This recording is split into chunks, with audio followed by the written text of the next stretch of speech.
Welcome everybody. Today we are working on crafting a wealth identity. And the reason that this is so important is because as we grow and we scale our abundance and our money, a lot of times that comes with actually kind of like outgrowing our old sense of self. Right. And now, if you're scaling a business, this is especially true because as you scale that business, right, most of the time people focus on like the strategies, the marketing, the sales, the offers, right? And that to make that business go up, up, up. But what happens if you don't grow your identity, if you don't grow, that like capacity for all of these things, what ends up happening is your business grows too big for you to actually be able to hold, and then, yeah, self-sabotage, yuck, yuck. So what I find works really, really well for people who are intentionally growing their abundance, intentionally growing their business, intentionally doing these things is to start to look at that identity and start to craft it on purpose. And what this information gives us is the ability to start to identify what we're outgrowing, like what isn't the fit for us to be kind of focused on, or ways of,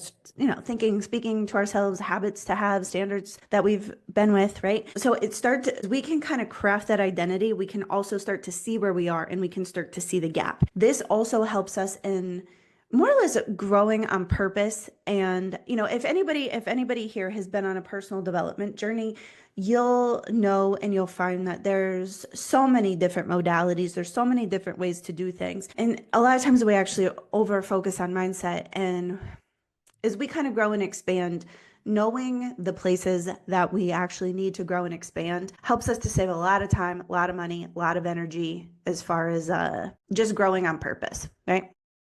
All right, so here we are.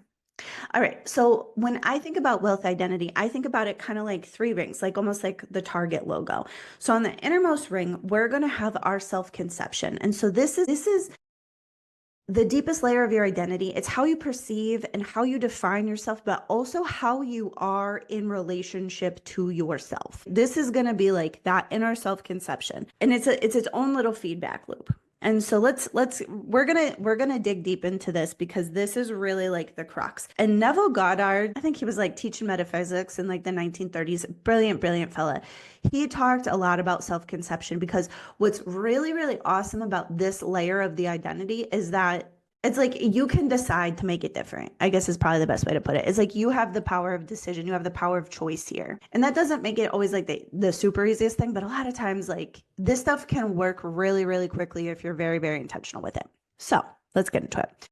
So I have here on the inner ring like that, there's 8 points that I'm going to go over around self-conception. All right, so we have our thought patterns. All right, so this is going to be like our monologue, our inner monologue that's shaped by our deepest sets of beliefs, right? And so we want to pay attention to these thought patterns.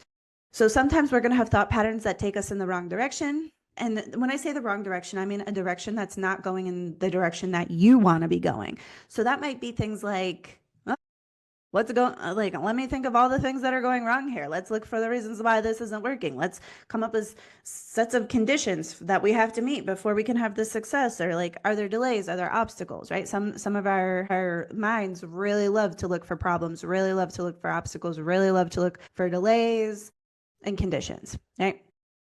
So the thought patterns, and these thought patterns can also be about yourself. They can be about scarcity and abundance. They can be about criticism versus creation. And so what you would start to do here is start to notice those thought patterns. So this takes a lot of observation. I did a video recently called The Art of Mental Discipline, and there I go over a lot of the skills that you would need to be able to observe this. So if I'm over your head here, there's information that's available on my YouTube channel. So you can go there and check that out.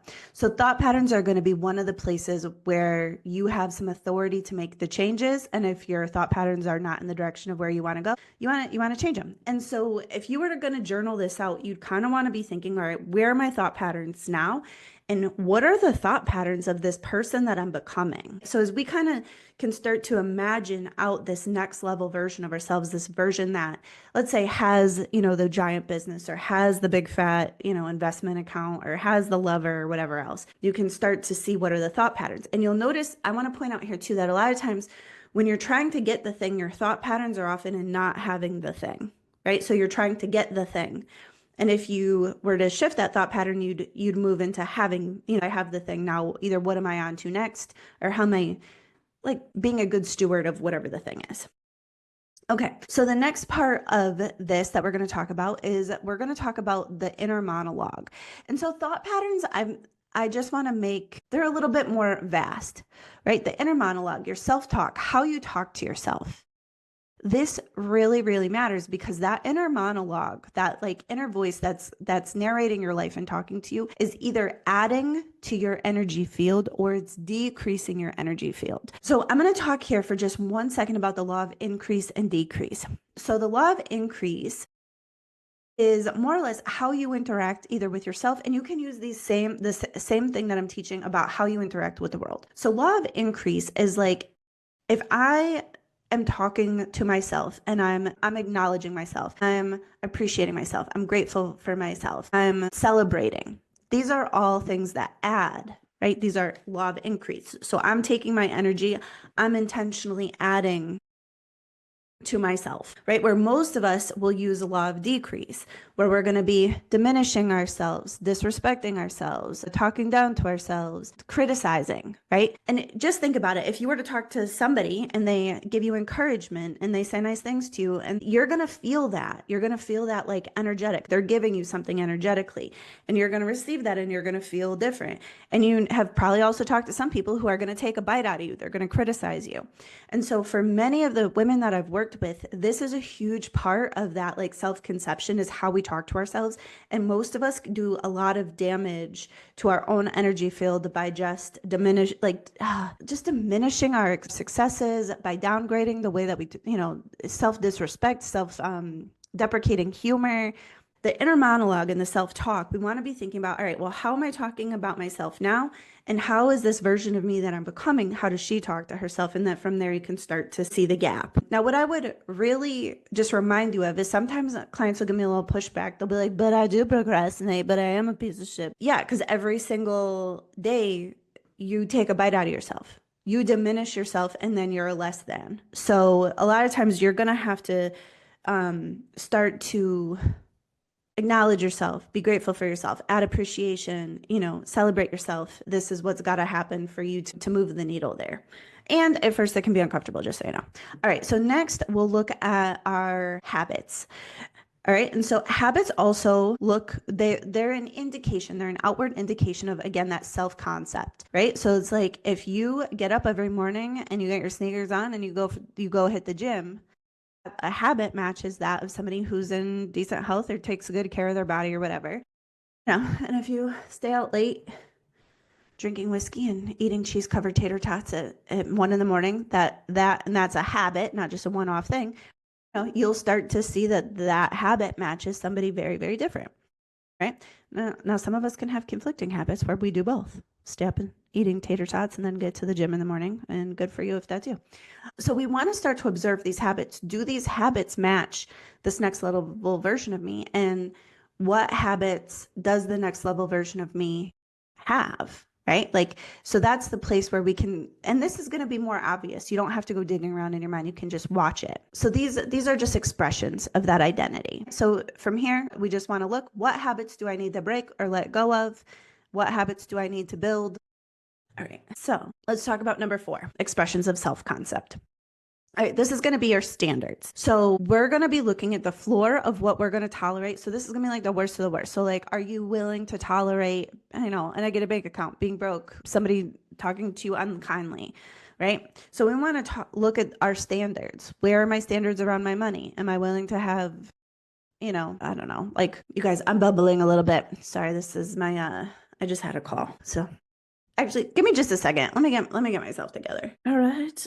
A little fresh glass of water. All right. So these standards. So we want to look at the floor and the ceiling. So where is the stuff that I'm tolerating that this version of me wouldn't be tolerating? This is going to give us a good indication of where we need to raise our standards. And we're going to also want to be looking at for where can I add upgrades? Like, where can I start to play with this upgraded version of myself, right? So again, we want to look at where we are. We want to look at where we're going.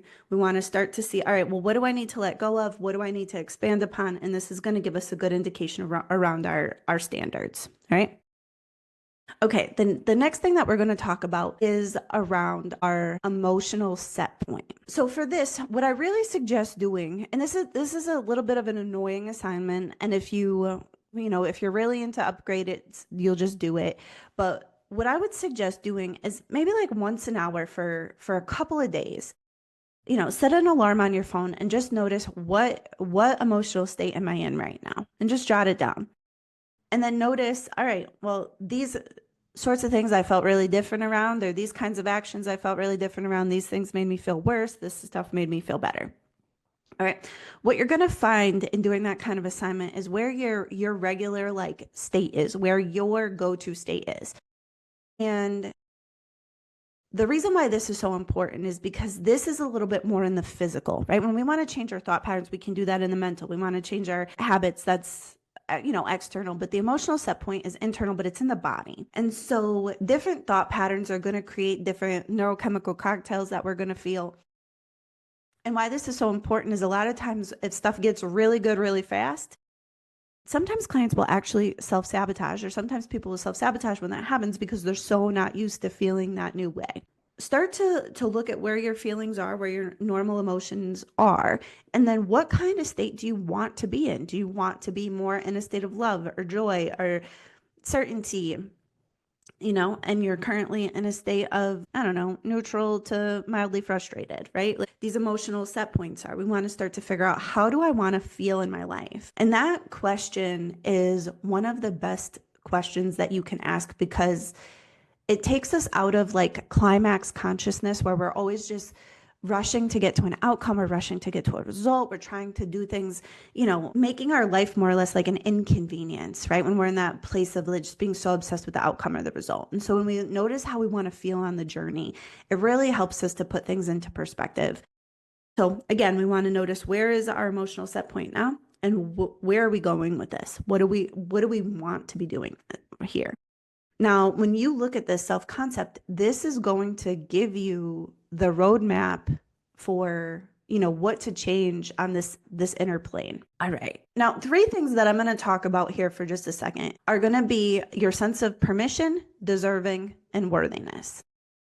So most of the time, the thing that's required to be able to change the self-concept is literally just giving yourself permission to do it. It's like, what's the difference between the people who are going after the biggest clients or the fastest path to success is that they've given themselves permission to do it. Right? They've given themselves just the permission to want what they really want, to desire what they really desire, to be. And so a lot of times people are waiting for permission. They're waiting for the approval to come in from somebody else, the approval to come in from their parents or lover or whatever else. So one of the major moves when it comes to actually being able to make a difference in the self-concept is giving yourself the permission to make the move. So that's a great place to start. Now, deserving is another place that people get real fucked up around. They're like, so many of my clients, it's the concept of deserving, that's what we change, and then we'll see massive amounts of money come in. Because if you don't feel like you deserve it, your vessel, like your ability to hold the thing isn't the size that it needs to be. So let's say I say to the universe, hey, I want a multi-million-dollar business, but internally I don't feel like I deserve it. I'm saying, give me this giant thing, and I'm coming out with hands like this. It doesn't, the math doesn't math, essentially, even though it's not at all about math. So your sense of deservingness, again, it's a decision. You don't need to do anything to deserve it. Deserving is an internal sense of, I want it, I should have it, I deserve it. That's it, right? And we can overthink it. A lot of times people equate deserving with having earned it. And sometimes that can be true. But really, you can give yourself permission to feel a sense of deservingness around it. And that's the fastest, most effective way to change the self-conception. And I just want to point this out, because there are very long, very expensive, very arduous ways to change self-conception, where you go back in the past and you solve every single problem that you ever had, and you work out all the problems with your parents and whatever else. And listen, when we're growing and expanding, sometimes that does need to happen. And I don't want to discount that kind of work, because it does work wonders and it is good. But sometimes you can just decide. Sometimes you can just give yourself the permission. Sometimes you can just decide you deserve it.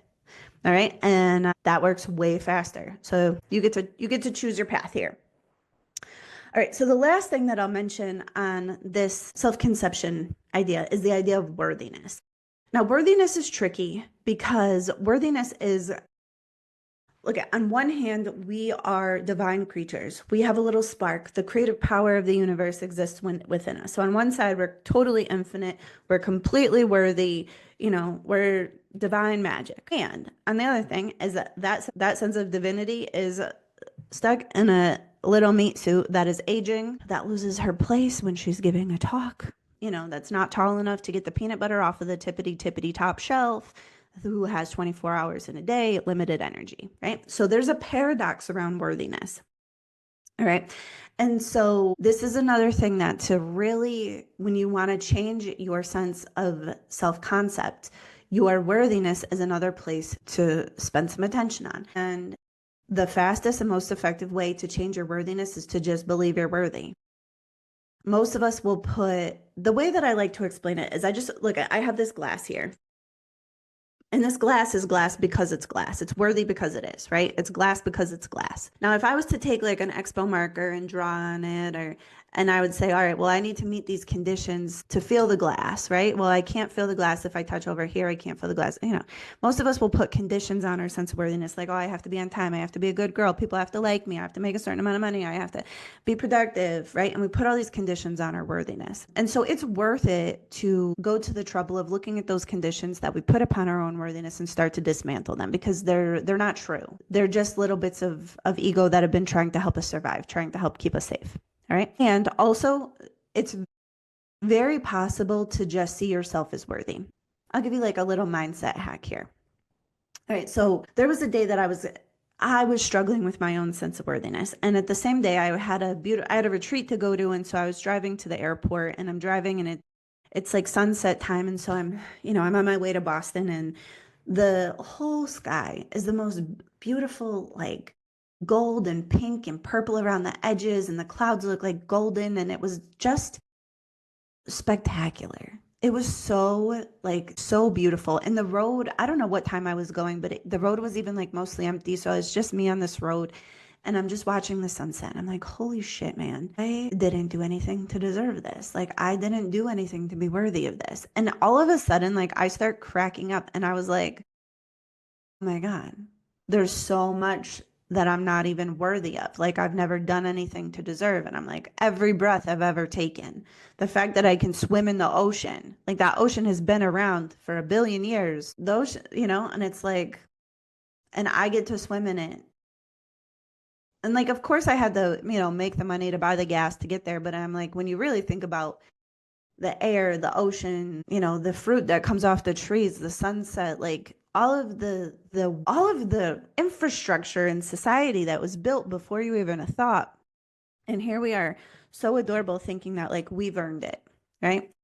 That was one of the things that really, really helped me to understand worthiness. And I like, sometimes in my coaching, I'll call this like hilariously unworthy, because basically what you're doing is you're looking to see all of these things that you're so worthy of, that like they're kind of just unconditional, almost. Like, how many of us are counting our breaths and being so grateful for the air in our lungs? And it's like, but if you were to go even 45 seconds without the air in your lungs, you're real grateful for that breath.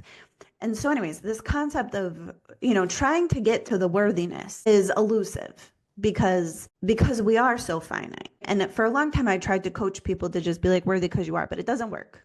It doesn't. I tried. I tried it with many, many, many people. It doesn't make people actually feel more worthy. But somehow being unworthy and graciously receiving, and kind of being like, you kind of have to poke a little fun at the ego mind here. That's like so arrogant that it thinks like you deserve, like you could earn it. You're like, even just like think about like a sandwich, right? I'm like, of course you go to the store, you buy the salami, you buy the cheese, you buy the fruits and stuff, but it's like that salami recipe has been around, again, longer than you were born. People have been crafting cheese, I don't know, for 1,000 years. All of the roads and the trucks that bring all this stuff, right? The sun gave you the tomatoes, right? The sun and the earth. So anyways, I'm just saying, when I started to look at like how to feel more of my worthiness, the way that I actually got the difference the fastest was to look at how unworthy I am, and then really feel into the graciousness and the gratitude for getting to receive so much while being so unworthy, like unearned, right?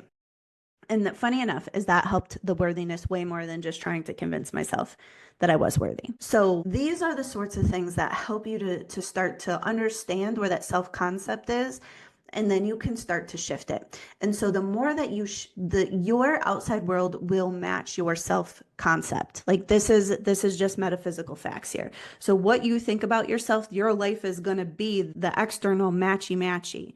So your self concept to the external matchy matchy. So if you want a different external, you have to be different.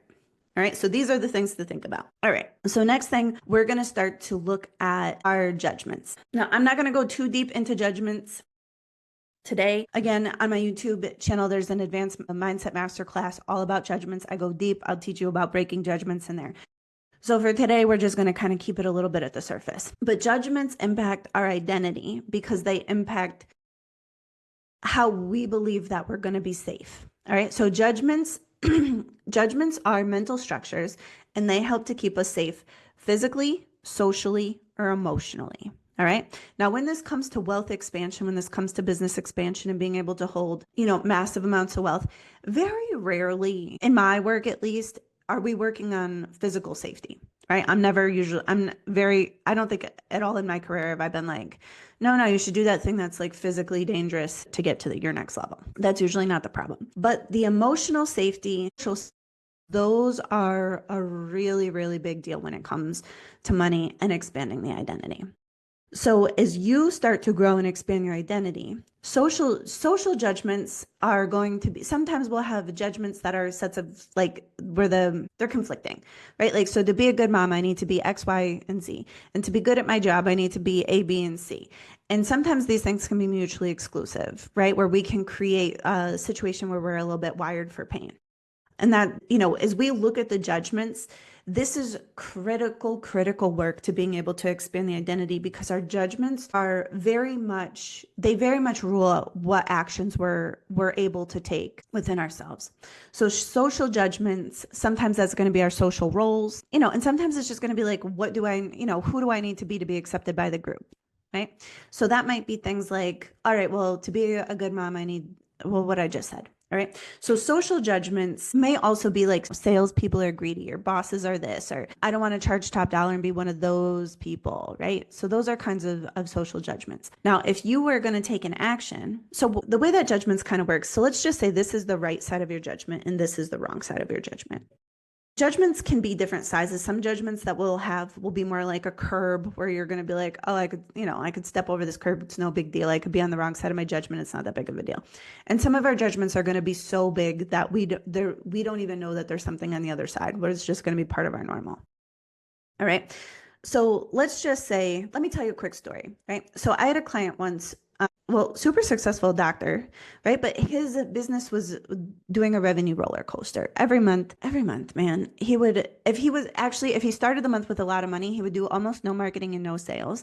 But if he started the month with a little bit of money, he would do his marketing and sales, and then he would have money. And then the next month he would change his marketing. He would fire his ads people. He would start with new ads people. And he was doing this whole revenue roller coaster. So we meet because this is a problem for him. And so I get into his judgments with him, and I'm like, all right, because I don't really, when I'm listening, I'm like looking for his limiting beliefs. And if you guys don't know me, the way that I kind of work is I'll hear people's words bump up against their mental structures, and then we know what to work on. So anyways, I'm like, all right, let's look at this a different way. So we start judging this other doctor that's in his town that makes way more money than him, but they do the same kind of thing. And where we get into it is he's like, that guy's such a douche. He's always selling. He's always promoting himself. He's always doing it this way and that way. And like, he's got all these judgments. So I'm like, all right, so if we think that constantly promoting yourself is wrong and bad, hence the revenue roller coaster. If we see that, talking about yourself and selling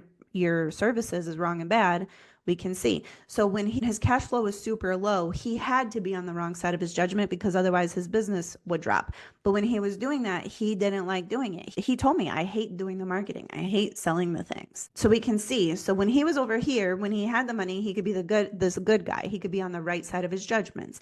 And when he was over here, he had to be the bad guy. He had to be on the wrong side of his judgments. And so when he had the money, so I think you guys are probably with me. So anyways, we break these judgments. His revenue doubled within like the next month. The next time I talked to him, his revenue had gone up because then he was able to take the actions without the resistance, right? So when you're doing something you don't want to do, you hate it, you dread it, you resist it, right? And that shows up. That shows up in your sales calls, right? And it shows up, and it would show up in his attitude. He would be like, this is a good man, but when he would talk about his ads people, he would talk about them with like such disdain. And I was like, I don't know, man. It looks like everything's working out okay here. And then he would fire me, get new ads people, but they were salesy, so they were automatically on the wrong side of his judgment. So, anyways, where I'm saying around this was when we cleared that judgment, his revenue skyrocketed, and but so did his attitude because the resistance went away, right?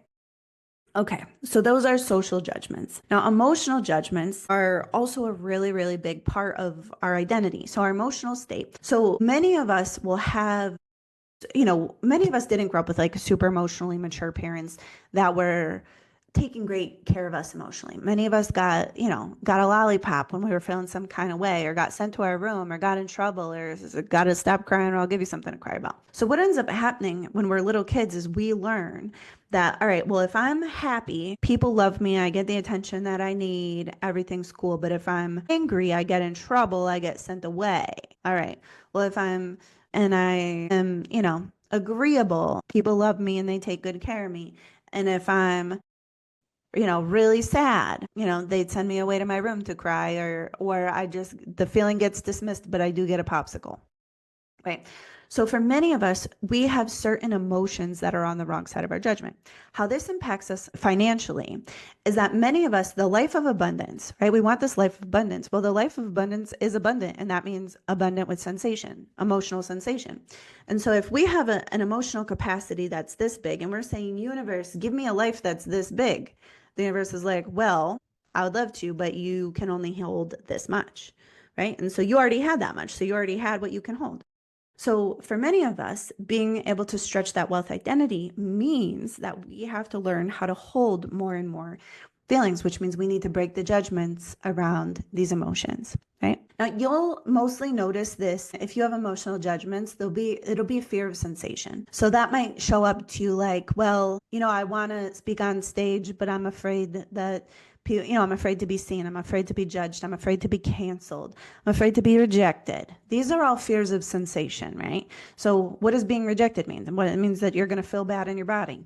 That's what that means, right? Nobody punches you in the face when they say, no, thank you, I don't want to take your offer, right? They just say, no, thank you, and then you feel bad, which is fair enough. But anyways, so if we want to make more money, oftentimes we have to really look at those judgments. So the social judgments very much, these two kinds of judgments will very much get into our actions, right? Because if I'm afraid to be rejected, how does that impact what I'm going to do, right? If I'm afraid to be rejected, am I following up on my sales calls? No, definitely not. Right? Because I don't want to do it. If I'm afraid that people are going to think I'm pushy, how's that going to impact my behaviors? Drastically. So a lot of times when we want this next level business, we want this next level success, we have to look at these judgments and take these mental structures down. Now, I'll tell you, for this is often work that you're going to have to do with a practitioner. It's something that I specialize in, and it's just because it's really, really hard to see your judgments because they're just normal to you. It'd be like asking the fish, like, well, where does the water end and where does your bowl begin? And they don't know, right? It's just all the same size. It's always been the same size. It's always been that way. So sometimes it can be really difficult for our own minds to be able to do this. All right. So judgments is really, so when we think about this identity, so our self-conception is like the core, the most important thing. And then the judgments are really going to be a little bit more on the outsides because they're really going to dictate what actions we take, right? So if we want the big thing, we're going to have to take the bold actions, which means a lot of times also as you grow and expand financially, you might do things like make way more money than your friends, make way more money than your dad. And this can often just add a lot of complexity. I'm going to tell you one more story about this because this is kind of an advanced concept. So I really want to ground it for you guys. All right, so I had a different client. She came to see me. She was making about $1,000 a month in her business, but she was busy. She was filling rooms. She was just charging like $20. Like she had people, she had traffic, people paying attention to her online. And she called me and she was like, listen, almost out of money. I either have to get a job or I have to make this business make real money. And she's, you can't really like eat food and pay your rent on $1,000 a month. So I look at her offers and I'm like, all right, well, these are great, but you're charging $20 for these. I mean, like you'd have to sell 1,000 for these things to make real money. You don't have money for traffic. Like, where are we going with this? I was like, you need to sell something high end. You need to sell something like a premium offer. Right? And she has all these judgments. She was like, I don't want to be somebody who excludes people with her pricing. I'm like, okay, so we look at that judgment. She's like, I'm afraid that people are going to think, that I'm selling out. Right? Fair enough. These are real concerns. This isn't, this is real. So anyways, we work on these judgments. The next month she made $5,300. And that year she made just about six figures. She'd gone from making less than $10,000 a year to more than $100,000 in a year by changing these judgments. We obviously, we did the business stuff too. We put together the offer, we put together the sales method, we put together the messaging and the traffic. But honestly, she was already selling stuff. She was already doing the work. It was the judgments that were keeping the money away. It was the judgments that were the problem. All right. So on that note, I'm going to tell you what I'm offering you guys today, and then we'll get into the third ring of this presentation. So I work with clients who have businesses. So some of my clients are starting out in business and they're just getting their offers, their pricing, their sales structure, their messaging together. And sometimes I'm working with people who are scaling their businesses. And when I'm saying scaling, I'm usually people come to see me at that level and they're already making six figures in a service-based business and they want seven figures. And they usually also want to work like way less. They want to work a few hours a day. They don't want to work too hard, right? So for both of these, I have two different programs that I work with business owners in, but for both of them, the sales process is the same, in that somebody books a single session with me. And so we do a 10X business plan. And the meeting basically goes the same way. And we just I'll just meet you where you are.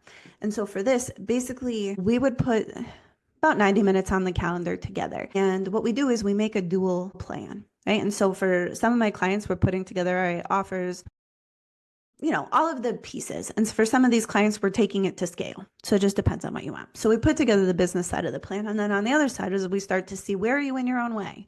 And that's in terms of mindset, in terms of emotional range, in terms of energetics, and in terms of our body, our nervous system, right? And so we make this plan that goes both sides, because as you grow your business, you have to grow with it, because otherwise it tips over. And if you grow yourself too much, but you don't have any business strategy, well, then you don't make any money. Right? So both of these things have to happen at the same time. And that's really the magic sauce. That's really the thing that I do that's very, very different than what most business coaches are doing. Most are either teaching, something here, or most are either teaching something there. And what I found is neither one alone works.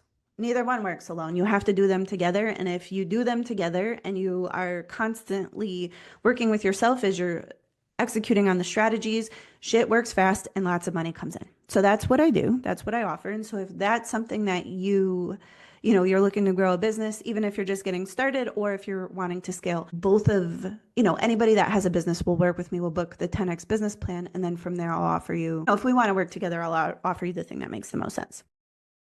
All right, let's get into the last ring of the wealth identity. So the last ring of your wealth identity is kind of about how you relate in the world. So this is going to be really more of your associations, right? So sometimes people will have aspects on their identity like, oh, I'm a money coach, or I'm a doctor, or I'm a lawyer, or whatever else.